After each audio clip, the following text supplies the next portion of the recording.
Here's how I literally lost almost $4,000 on one specific trade. I'm going to break down the risk to reward and everything that went into this. And I don't really believe this is necessarily a bad thing, but I'm going to talk about what we could have done to mitigate risk and ultimately possibly come out at break even or a profit on this trade.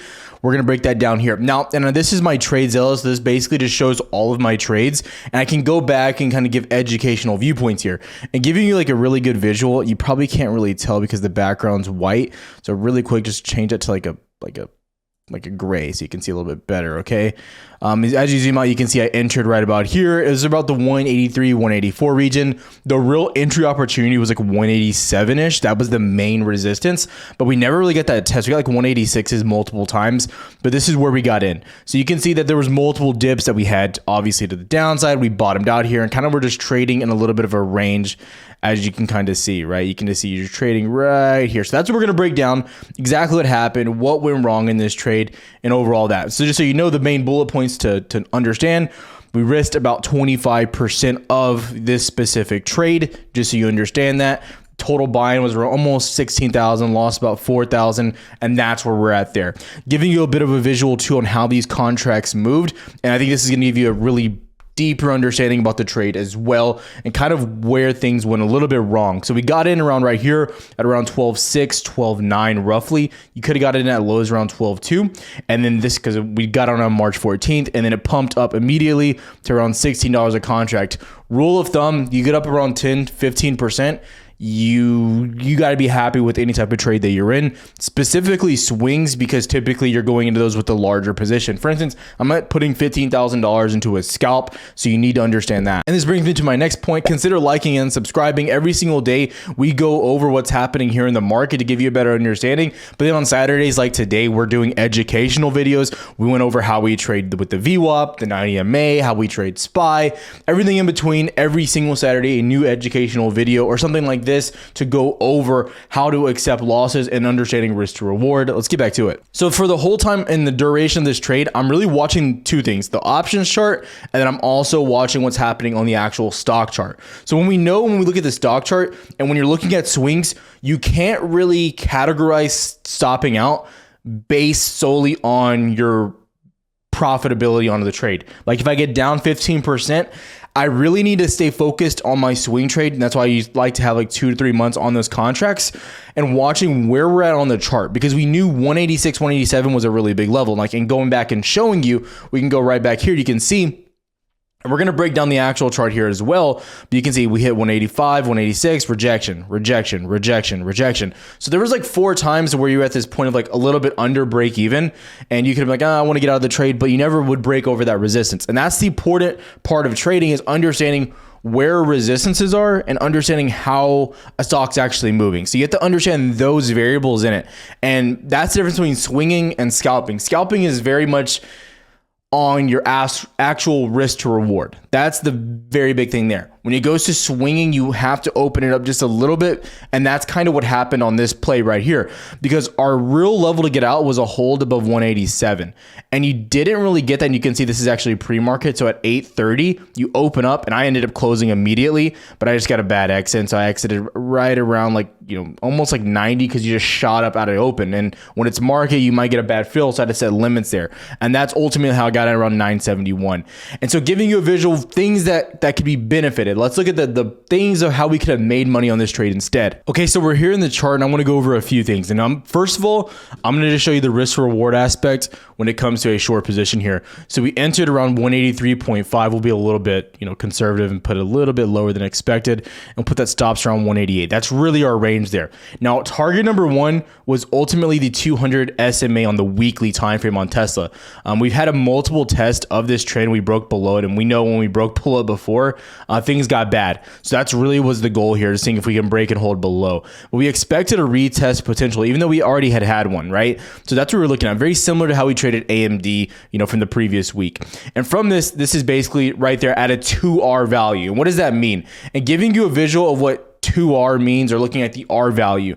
All you're doing is dividing what your stop is, what you're willing to risk, for what you're willing to make. So in this case, I'm willing to risk $1 to make $2 on every single dollar I'm risking in this trade. So for $15,000, I'm willing to risk $1 of each of that trade to make $2. So for the sense of this, basically when you get to the 1R value of around 176 to where you almost immediately dipped, right? We can zoom that up just a little bit. And actually right there, it's at a 1.5 ratio right there. So it's even better. These are one of the aspects you can do to mitigate losses on swings. You need to have a set plan, and you can actually start taking some off. And you see us do this a lot in Discord if you're inside Discord, and you see us talk about this a lot here on the channel. I usually start to just take off some of my position as I get to a 1R. And what does that mean? So as my risk reward becomes flat, so when we hit that level of I'm making as much as I'm willing to risk, I usually start trimming my position like 25 to 50%, and then I leave the rest almost as runners sometimes. And that's the most conservative viewpoint that you can take. But you have to understand, if you're only taking trades that are 1R, then you're really setting yourself up for failure, because when you're willing to risk what you're willing to make, you're not setting yourself up statistically to have room for failure. So that means you basically have to win more than you lose. So you have to have a better success rate than 50%. That means that I better be winning multiple trades in a row. Now, again, I'm going to tell you right now, that's not necessarily a bad thing to have, that mentality of having to win every single trade.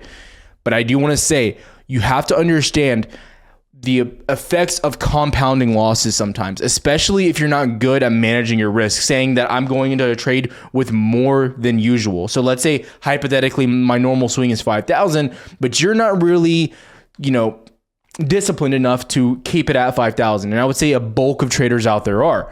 So if that's you, you need to understand that you really got to have a better risk reward. It cannot be a 1R, because if you understand that if I win one, then I'll make $500, but if I lose one, I'll lose $500. So I'm break even at the time. But if I have a risk reward that's 2 to 1, I might win 1,000 and I can lose a trade and lose 500. Because at that standpoint, I'm still up on my trades overall. So I can actually lose 2 trades for every 1 win that I get, just to be break even. And then it goes on and on and on. So that's the importance of key levels and everything in between, just to understand that. And that's why our stops were where they were here. And that's why our take profits were the way they were. Now, that's one way. And you're going to say, well, Tyler, why didn't you start to take profits on that trade? Well, in this trade specifically, if you've been here on the channel, if you're watching any of the videos, that's why I always recommend people watch every single day's videos, because you'll get a better view of my specific style of trading. Now, when I come on this channel, it's not really geared for one person or a specific audience. Right? It's really geared for everyone, because you get a really good inside look and what I'm doing from a mental standpoint. And that's what I really want this channel to be about, is to come on this and you realize that you're getting a real perspective. So for me specifically, I was trading a lot of stocks over the past few days and weeks. Y'all remember we went short here on Tesla at around 199. We shorted all the way down to around 185, actually a little bit lower. And then we got out of that one. Going into the next one we had AMD. Another fantastic trade. We shorted all the way from about 85 down to that 200 SMA as well there, right? That's where this was essentially the trade that we had right there. Okay. And then it went on and on. We had some really good, fantastic trades, right? So that's what to understand. And so basically to say is I was on a streak, if you will. So like my risk reward typically is around a 2 to 3 to 1 ratio. So for every dollar, I'm willing to make $2 or $3, right?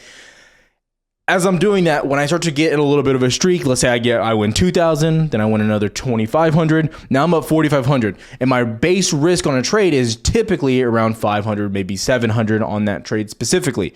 So on this specific instance, over the past 2-3 weeks, if y'all remember, we were on a streak and we were over, and I showed all the profits on the channel, just like make sure people don't know, they know I'm not lying, right? Is we were up around 18 to 19,000, almost 20,000. It was a really good 2 weeks, right?